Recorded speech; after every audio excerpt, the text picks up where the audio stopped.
দিদি, তোর নতুন ফ্ল্যাট থেকে ঘুরে এসে মাকে বললাম সব কিছু খুঁটিয়ে খুঁটিয়ে, তোর ঝকঝকে মোজাইক মেঝে, ইমালশনে লাগানো দেওয়াল, আধুনিক ডাইনিং টেবিল, জানালা দরজায় ঝোলানো দামি পর্দা, এমনকি তোর ব্যালকনিতে রাখা বাহারি পাতার টব, সব কিছুই বললাম মাকে।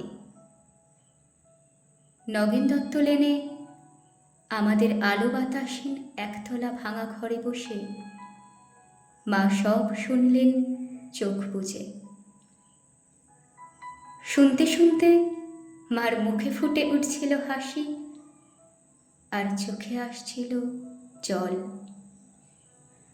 তোর ব্যালকনিতে দাঁড়ালে ছড়িয়ে থাকা শহরটাকে অনেক দূর পর্যন্ত দেখা যায়। বসবার ঘরের দেওয়ালে নতুন কেনা একটা সুন্দর পেন্টিং ঘরটাকে কি গাম্ভীর্যে ভরিয়ে তুলেছে। এসব কিছুই মাকে বললাম। চোখ বুজে শুনতে শুনতে মার মুখে ফুটে উঠছিল হাসি, আর চোখে আসছিল জল। তোর চেহারাটা আগের চেয়ে অনেক ঝকঝকে আর সুন্দর হয়ে গেছে। ফর্সা হয়ে গেছিস অনেক, যদিও তোর হাসিটা আছে ঠিক ছেলেবেলারই মতো। জামাইবাবুর মুখে শুনলাম এবারের পুজোয় তোরা নাকি একেবারে পুরো দক্ষিণ ভারতটাই বেরিয়ে আসবি। মা নগেন দত্ত লেনের ভাঙাচোরা ঘরে বসে এই সব শুনতে শুনতে হেসেছে, আর কেন জানি না মার চোখে এসেছে জল। সব কিছুই বলেছি দিদি, শুধু তোর ডাইনিং স্পেসে রাখা দুধ সাদা রঙের ওই ফ্রিজটার কথা মাকে বলিনি। তোর বিবাহবার্ষিকীর উজ্জ্বল সন্ধ্যায় তুই যখন গা ভর্তি গয়নায় অপরূপা হয়ে ফ্রিজের মাথায় হাত রেখে হাসছিলি, তখন যে তোকে কি দারুণ সুন্দর লাগছিল, মাকে বলিনি সে কথাও।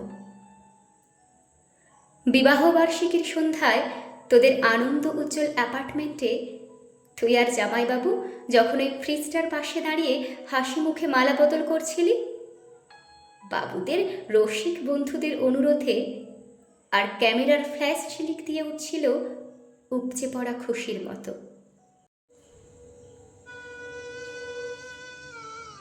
তখন, ঠিক তখনই দিদি, আমার চোখের সামনে স্পষ্ট হয়ে উঠেছিল হাসপাতালের করিডোরে বাবার ভেঙে পড়া মুখ। ভেতরে মা তখন অপারেশনের পর অচৈতন্য। ডাক্তার এসে বাবাকে বললেন চোখটা বোধহয় আর বাঁচানো গেল না, তাও একবার চেষ্টা করে দেখতে পারেন মাদ্রাজে, যদিও সে অবশ্য অনেক টাকার ব্যাপার। হাড়ি কাঠে আটকে পড়া অসহায় পশুর মতো করুণ দেখাচ্ছিল তখন বাবার মুখটা। সিঁড়ি দিয়ে আস্তে আস্তে বাবা আমার কাঁধে হাত রেখে বলেছিলেন, কমলাকে সারা জীবন শুধু দুঃখ কষ্টই দিলাম, সুখ দিতে পারলাম না। আজ ওর চোখ দুটোও চলে গেল, সবই আমার কপাল। দিদি, অনেক দরদস্তুর চাপাচাপির পর তোর বিয়েটা যখন আরও কয়েক ভরি সোনা আর একটা ফ্রিজের দাবিতে আটকে পড়েছিল অনিশ্চয়তার ঘোড়াটোপে, বাবা তখন কাউকে না জানিয়েই চড়া সুদে ধার করেছিলেন অনেক টাকা। সামান্য মাইনের প্রাইভেট কোম্পানির চাকরি করা বাবা বেঁচে থাকতে অন্তত একটা মেয়েকে পার করার দুরন্ত আশায় ঝুঁকি নিয়ে ফেলেছিলেন অনেকটা। চোখের জল আর রজনীগন্ধার সৌরভকে পিছনে ফেলে তুই চলে গেলি, পড়ে রইলাম আমরা, মা আর আমি। আর পড়ে রইল নগেন দত্ত লেনের অন্ধকার ঘরে বাড়তে থাকা সুতের বোঝায় চাপে তলিয়ে যাওয়া একটা সৎ মানুষ, তোর বাবা, আমার বাবা। দিদি, তোর গা ভর্তি গয়না আর ওই দুধ সাদা ফ্রিজটার কথা মাকে বলা হয়নি কিছুতে। দৃষ্টিশক্তি খুইয়ে বসা মাকে বাবা বলেননি কিছুই, শুধু অসহায়ের মতো খুঁজতেন মার মুখের একটু হাসি। বড় মেয়ের ভালো ঘরে বিয়ে হওয়ার একটু তৃপ্তি।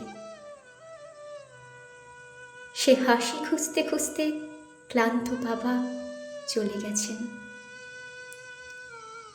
এখন নগেন দত্ত লেনের ভাঙা ঘরে বসে মা আর আমি আনন্দেই আছি। একটা আনন্দই বোধহয় সবচেয়ে বড়,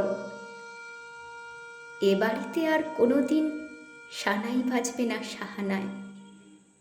সানাই, রজনীগন্ধা, বেনারসি, হইচই এসব অপ্রাসঙ্গিক হয়ে থেকে যাবে চিরকাল।